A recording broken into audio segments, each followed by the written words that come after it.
پاکستان کی سیاست غیر متوقع ہے اور اگر کوئی شخص 30 سال تک اس سمندر میں تیرتا رہے تو اسے مدبر کہا جانے لگتا ہے۔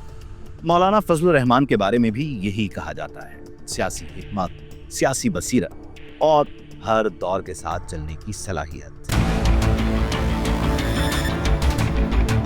لیکن جب سیاسی مسافوں کی تاریخ کو زمینوں کی منتقلی کی تاریخ کے ساتھ رکھا جائے تو سوال جنم لیتا ہے، کیا یہ عوامی خدمت ہے یا نجی سرمایہ کاری؟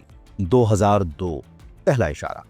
2002 میں جنرل پرویز مشرف کے متنازع legal frame work order LFO کی غیر مشروط حمایت۔ سیاسی حلقے حیران تھے، ایک مذہبی سیاسی جماعت کا سربراہ فوجی حکمران کے ساتھ آخر کیوں کھڑا ہوا؟ 2005 میں سرکاری زمین کی لاکھوں روپے مالیت کی منتقلی کی خبریں سامنے آئیں۔ سوال یہ نہیں کہ فیصلہ درست تھا یا غلط، سوال یہ ہے کیا 2002 کا سیاسی فیصلہ 2005 کی مالی پیشرفت سے جڑا ہوا تھا؟ 2006 ڈیرہ اسماعیل خان کی الاٹمنٹس۔ 2006 میں 2 بڑی زمینیں الاٹ ہوئیں، 4000 کنال رق زندانی اور 1200 کنال رق کیپٹن کرنل شیر خان۔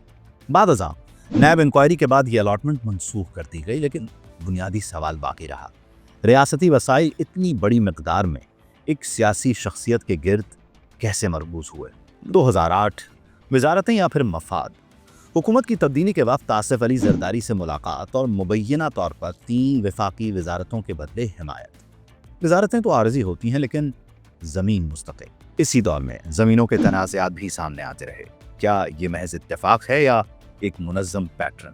2011 سے 2014 ماڈل فارمز اسکینڈل۔ الزام سامنے آیا کہ 600 کنال ماڈل فارمز زمین حاصل کی گئی۔ تفصیل چونکا دینے والی تھی، مبینہ قیمت 375 روپے فی کنال، لیکن مارکیٹ ویلیو 45,000 روپے فی کنال۔ بعد میں محکمہ جنگلات نے نیب تحقیقات کے دوران زمین واپس لے لی، لیکن سوال پھر وہی، ایسا فرق نظام میں آخر کیسے ممکن ہوا؟ PDM دور، 16 ماہ کا سنہرا عہد۔ پاکستان ڈیموکریٹک موومنٹ کے دور میں خاص طور پر شہباز شریف کی وزارت عظمیٰ کے 16 ماہ میں مولانا کے خاندان کا سیاسی اثر عروج پر تھا۔ بھائی بنے خیبر پختونخوا کے گورنر، صاحبزادے ہوئے وفاقی وزیر اور بہنوئی گورنر ہاؤس میں۔ اسی دوران خارجہ پالیسی پر خاموشی، جس پر آج سوال اٹھائے جاتے ہیں، کیا سیاسی اصول اقتدار کے تناسب سے بدلتے ہیں؟ اثاثوں کی فہرست اور اعداد و شمار پر بھی نظر ڈال لیجیے۔ الزامات کے مطابق مولانا اور کریمی ساتھیوں کے نام سے درج یا منسوب جائیدادیں، شہری اثاثے، ڈیرہ اسماعیل خان میں 2 مکانات اور 1 پلاٹ، اسلام آباد سیکٹر F8 میں ایک بنگلہ، پشاور، کوئٹہ، کراچی میں فلیٹس اور دکانیں، جبکہ دبئی میں بھی مبینہ طور پر ایک فلیٹ ہے۔ دیہی اثاثوں پر نظر ڈالیں تو پن لالا 5 ایکڑ پر مکان، عبدالخیل 5 ایکڑ پر مدرسہ اور مکان، جبکہ شور کوٹ میں 15 ایکڑ پر رہائش۔ فرنٹ مین نیٹ ورک رپورٹس کے مطابق اہم اثاثے مبینہ طور پر قریبی افراد کے نام سے، سابق سینیٹر اور گورنر غلام علی اور داماد فیاض علی۔ چک شہزاد کی دی مبینہ خریداری 3 ارب روپے اور بعد ازاں فروخت بڑے منافع کے ساتھ۔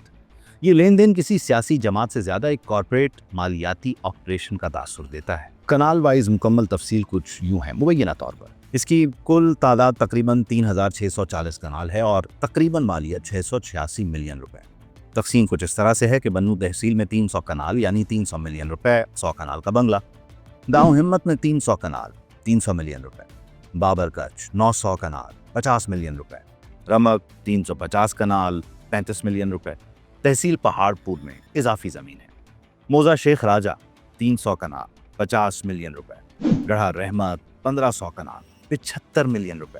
یارک 160 کنال، 64 ملین روپے، گریڈ اسٹیشن کے سامنے۔ موزہ غلام خوئی 150 کنال، 65 ملین روپے۔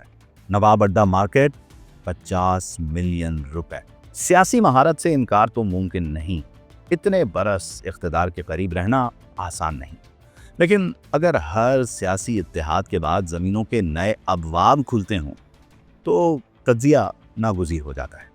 کیا یہ حکمت ہے یا طاقت کو سرمایہ میں بدلنے کی مہارت؟